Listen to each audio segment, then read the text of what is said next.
Transcription number 2, 840 words at 80 words per minute. Your dictation starts in 10 seconds.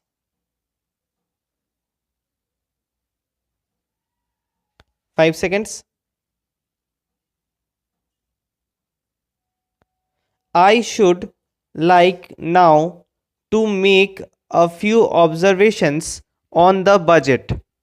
This budget marks a turning point in the history of our country. It is no use attempting, as some of my friends have done, either to deprecate the budget very strongly or to suggest that we are not witnessing a new revolution in our methods of fiscal training and technique.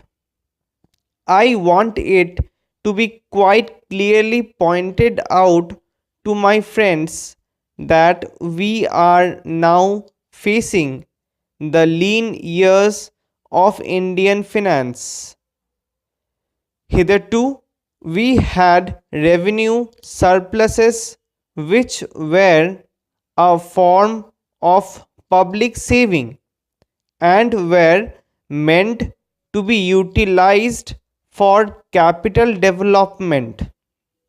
Hereafter, this form of revenue surplus would not be available.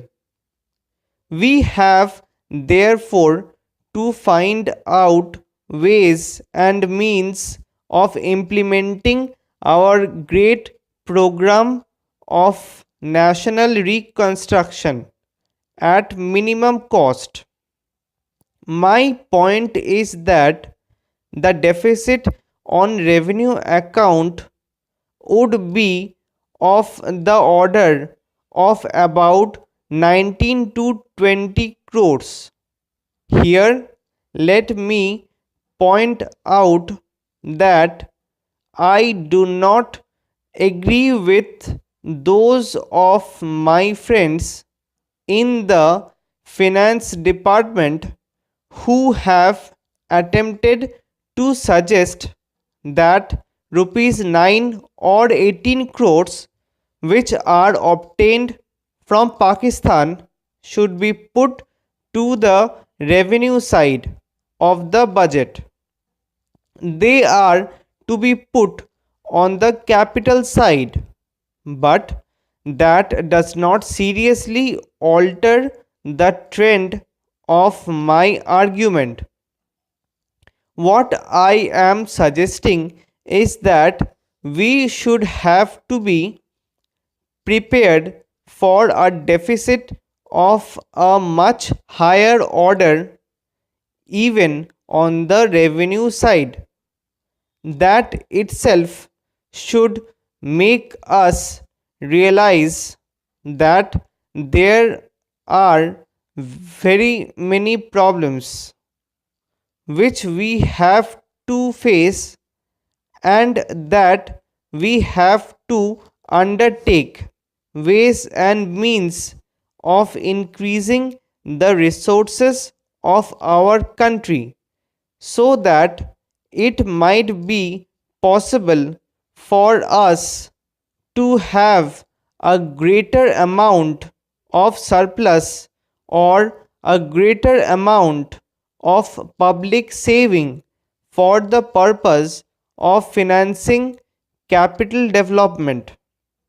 The finance minister, in the course of his speech, Mr. Deputy Minister, pointed out that the defects during the past 2 years were in the order of rupees 83 crores.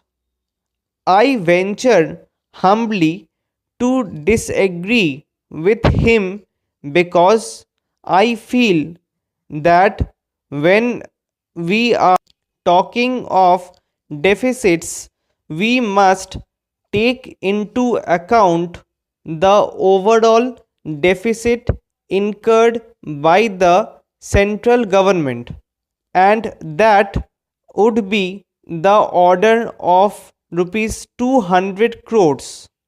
During the years of relatively light expenditure, we had a shortfall of about rupees 200 crores. Undoubtedly, now when we are going to have a very great amount of expenditure, we might have a greater amount of deficit, and we would have to find out ways and means of trying to meet our capital expenditure. Some members have pointed out that deficit financing is good. Others have pointed out that it is poison.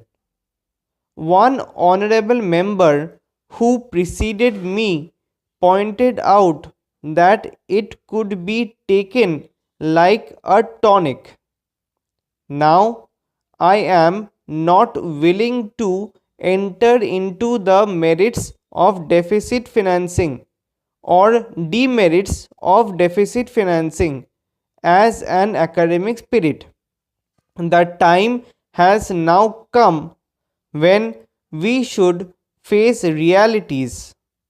I do suggest that we have to indulge in deficit financing, because without indulging in deficit financing, it would not be possible for us to indulge in capital expenditure or such a large scale.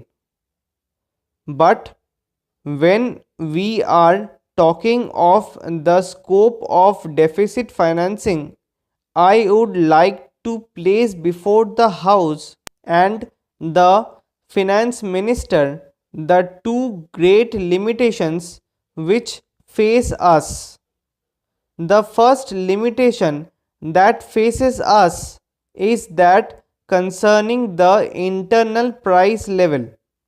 The Honorable Finance Minister referred to the cost of living.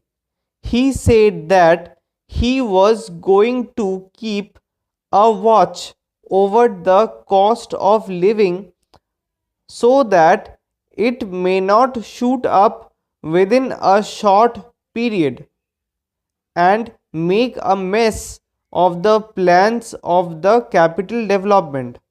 But there is another limitation which has to be borne in mind, a limitation which has not received as much notice as it should have done in all the discussions that have taken place on deficit financing.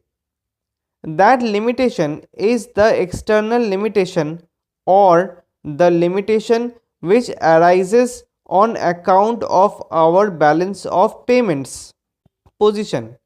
I think this is as important, Mr. Deputy Speaker, as the internal price level, and I should like to elaborate that particular point a bit more, because I feel that a time will shortly arrive when we might have either to reconsider our policy or might even have to leave the Sterling Club of which we are a member.